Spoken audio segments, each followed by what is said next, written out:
আমার স্বামী রাতের বেলা যখন আমি শুয়ে থাকি তখন আমার স্বামী ভিন পুরুষ লোক আনে আমার ঘরে ঢুকাই দেওয়ার পরে যখন এগুলো দেখছি দেখার পর তখন আমার বাচ্চা দুটাকে নিয়ে আমি রাতে পালে চলে আসি। আছেন দিনাজপুর থেকে এই অসহায় নারী আমাদের স্টুডিওতে চলে এসেছে, তো তার জীবনের বাস্তব গল্প সত্য ঘটনাগুলো আপনাদের সাথে শেয়ার করার জন্য। তো আমরা কথা বলছি এই বোনটির সাথে। আসসালামু আলাইকুম। ওয়ালাইকুম সালাম। আসসালামু আলাইকুম। আপু, আপনার পুরো নাম? আমার নাম খাদিজা খাতুন। খাদিজা খাতুন। তো আপনার তো আমরা শুনলাম জীবনে অনেক কষ্ট, আপনার কষ্টগুলো কি একটু বলবেন আমাদেরকে? কষ্টগুলা স্বামীর অত্যাচার, শ্বশুর শাশুড়ের অত্যাচার, এগুলা ভালো লাগে না। এরকম ভালো একটা কোনো দায়িত্ব মানুষ পাইলাম না আমার জীবনে। যেগুলার কাছে আমি যেই স্বামীর কাছে গেলাম, স্বামী আমার এমন নিশাখর, স্বামী মাল খাইতে চায়, মাল সানি দিতে চায়, এগুলা মানুষ এনে দিতে চায় মানে কি, এটা একটু ভালোভাবে ডিটেল আকারে বুঝিয়ে দেন। মানুষ ঘরে ঢুকাই দিতে চাচ্ছে যে ওদের কাছে যা, গেলে টাকা পাবি। মানে আপনার স্বামী কি অন্য পুরুষের সাথে আপনাকে দিতে চাচ্ছে? লেনদেন করতে উঠতেছে। আচ্ছা, তা আমি আমার বললাম যে তুমি আমার স্বামী হয়ে তুমি এরকম করে বললাম, তা তুমি কি আমার স্বামী না কিছু? তা বলে যে মনে করো যেটা তুমি মনে করিস সেটাই মনে করো, এছাড়া আমার কোনো কথা নাই। আমার এখন খুব ইয়া হয়ে গেছে, আমি এখন দুনিয়া আমি কাউকে চিনি না।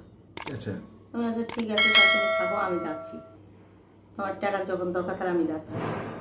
আমি বাচ্চা দুটো নিয়ে আমি রাইতে সকালে একটা ইয়া করে নিয়ে চলে আসছে আমার বাপরে। সৎ বাবা, মা অন্য জায়গায় বিয়ে করছে, সৎ ভাই বোন মারডম করে, বাবাও ভালো না। বাপ সৎ হইলে মাও সৎ হয়ে যায়। তো এইগুলো নিয়েই আসি, তাও কষ্ট মষ্ট করে, তাও মা চুপে চাপে করে দেয়, একটু ভাত দেয়, ওগুলা বাচ্চা কাচ্চা নিয়ে খাই।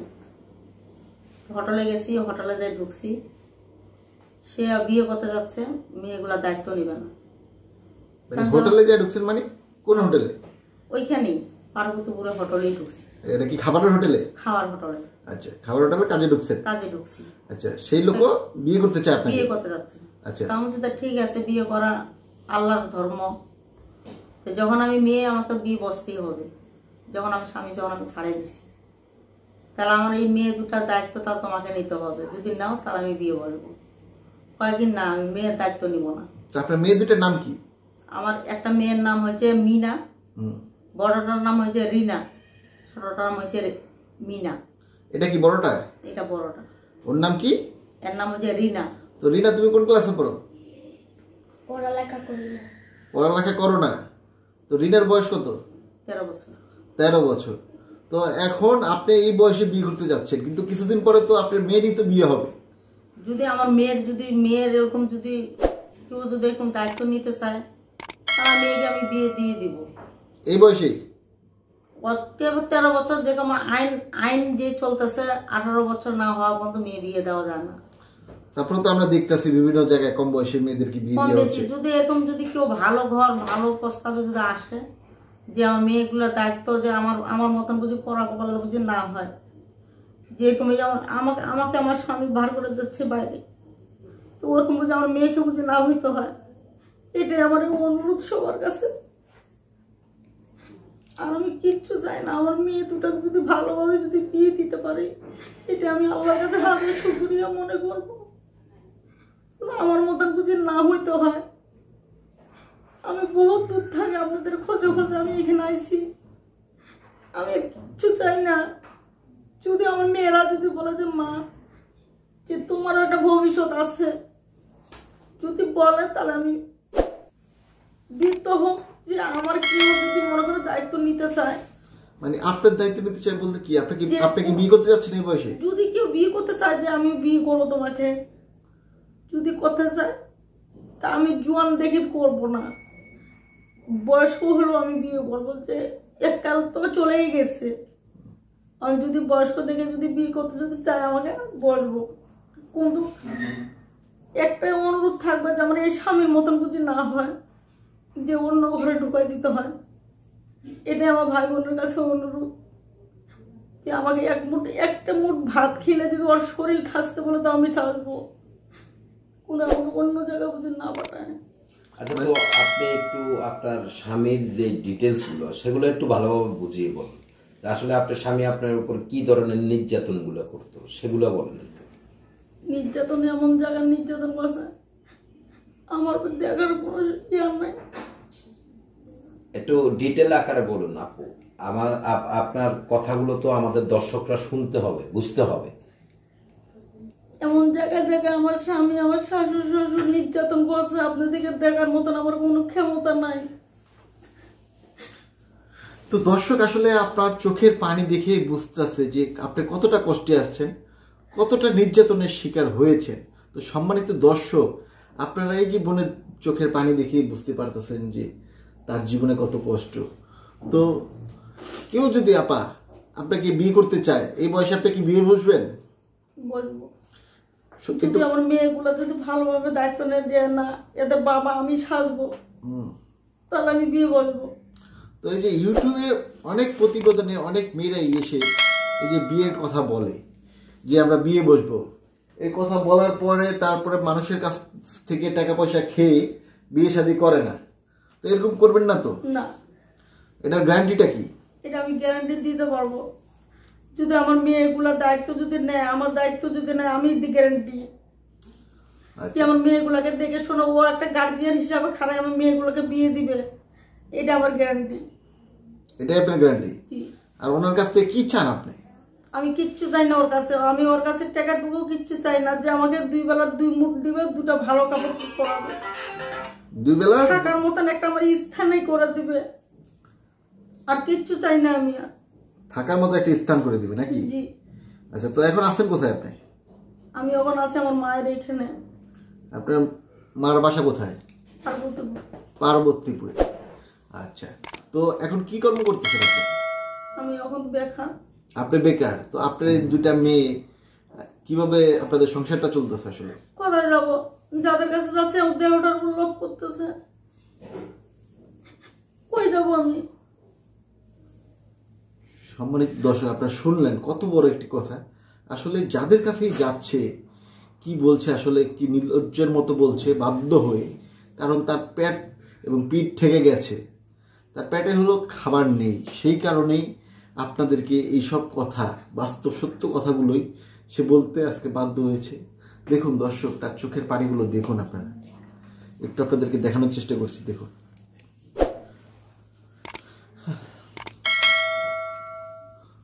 তো কতটা নিরুপায় হয়ে এই যে ক্যামেরার সামনে।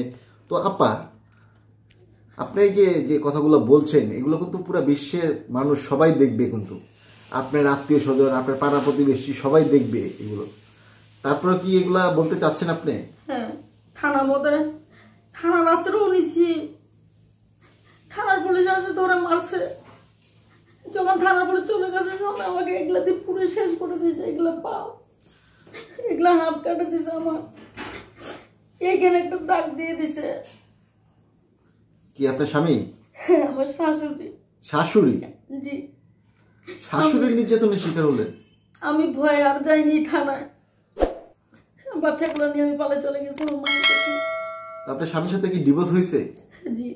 এটা কত বছর আগে ডিভোর্স হলো আপনার? আমার ছোট মেয়েটা যখন 3 বছর বয়স তখন আমি ডিভোর্স করে দিয়ে দিয়েছি। ছোট মেয়েটা যখন 3 বছর বয়স? জি। এখন আমার মেয়ের 7 বছর বয়স। মানে প্রায় 4 বছর ধরে ডিভোর্স দিয়েছেন? জি। তো এই 4 বছর আপনার সংসারটা কিভাবে চললো একটু বলেন না। আমি হোটেলে কাজ, আমি আগে একটা বাসাবাড়ি কাজ করতাম। আচ্ছা।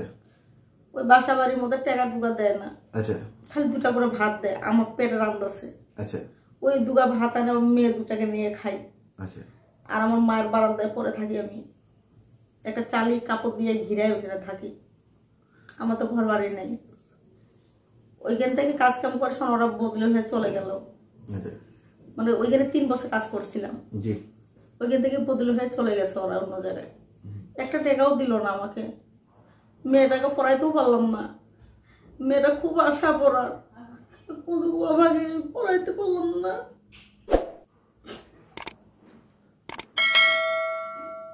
মেয়েটা ডাক্তার নিয়ে হবে, ডাক্তার হবে, মার আমি কি করবো? নয়লা আমাকে গোলাটাকে মারে ফেল, আমার এর ছেড়ে উপায় নাই। আর কয়েকটি মাথা আমি পড়বো না, আচ্ছা, আমি ছোট বাচ্চাটাকে আমার ওই মেয়েটার কাছে দিয়ে চলে যাই, যে মা তুমি বাচ্চাটাকে নিয়ে থাকো, আমি কাজ করে আনি, আমার খাইতে হবে। শোন, আমার মেয়েটাকে দিয়ে আমি কাজে চলে যাই, ওইখান থেকে ভাত আনে, উগলে দিয়ে খাই সব ধরে চলে গেল, একটা টাকাও দিল না আমার। সব দিয়ে হোটেলে যাই খরচ করলাম। আচ্ছা, তো খাদিজা আপা, আপনি যে আমাদের দর্শক যারা দেখছে, পৃথিবীতে অনেক ভালো মানুষ আছে, তাদের উদ্দেশ্যে আপনার কি বলার আছে বা তাদের কাছে কি চাওয়ার আছে আপনার?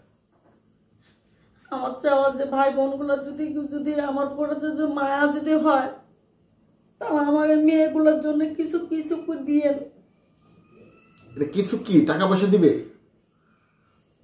কিছু সাহায্য করো। সাহায্য করো যেভাবে পারো। তো আপনি কি কোনো হাতের কাজ জানেন আপা? হাতের কাজ আমি পারি না, আমার এই মেয়েটা একটু পারে সেলাই কাজ। সেলাই কাজ পারে? জি। সেলাই একটা মেশিন দিলে কি জামা কাপড় বানিয়ে ও সংসারের হাল ধরতে পারবে? কিছুটা ধরতে পারবে। কিছুটা পারবে? জি। আচ্ছা, 50 টাকা করে, ওইখানে আমাদের এখানে 50 টাকা করে শিলানি। আচ্ছা, তো কিছুটা উপকার হবে। তো এটা সেলাই মেশিন কিনতে কত টাকা লাগে আপনাদের? তা তো ভাই আমি জানি না, এগুলা তো আমি কিনে শুনে। আচ্ছা, জানেন না না? আচ্ছা, তো কেউ যদি আপনাকে একটু সাদা মনে সহযোগিতা করতে চায় বা কেউ যদি আপনাকে বিয়ে করে আপনার পাশে দাঁড়াতে চায়, তো আপনার মোবাইল নাম্বারটা কি ইন্টারনেটে দিবেন? হ্যাঁ, দিব। তো আপনার নাম্বারটা বলেন। দর্শক, আপনারা খাদিজা আপার নাম্বারটি পেলেন। আসলে ইনি খুবই অসহায়, পারলে সাদা মনে কিছু টাকা পয়সা দিয়ে তাকে সহযোগিতা করবেন। আর কেউ যদি সত্যিকারে বিয়ে শাদী করে ওনার দায়িত্ব নিতে চান, ওনার মোবাইলে যোগাযোগ করে ওনার বাড়ি ঘরে গিয়ে 2 ফ্যামিলির গার্জিয়ান নিয়ে তারপরে বিয়ে শাদী করবেন। তো বিয়ে শাদী করার উদ্দেশ্যে কেউ কাউকে সাহায্য সহযোগিতা করবেন না, এই হলো আপনাদের প্রত্যাশা। আগে বিয়ে করবেন, তারপরে সাহায্য সহযোগিতা করবেন। তো আমরা ইদানিং অনেক কমেন্টে শুনি যে অনেকেই বিয়ে করার নামে টাকা পয়সা নিয়ে প্রতারণা করছে। তো সেই জন্য আপনাদেরকে একটু সাবধান করে দিলাম। তো আপনার নাম্বারটা বলেন আপনি। 01 মানে 01, তারপরে 7 7 3 3 4 4 6 6 2 2 8 8 2 2 আবার বলেন। 01 7 3 4 6 2 8 2।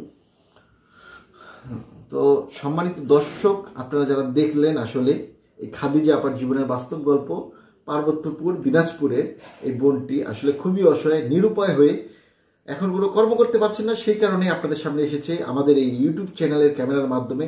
তো আপনারা সবাই মিলে যদি এই বোনটির পাশে দাঁড়ান, তাহলে আমাদের সার্থকতা।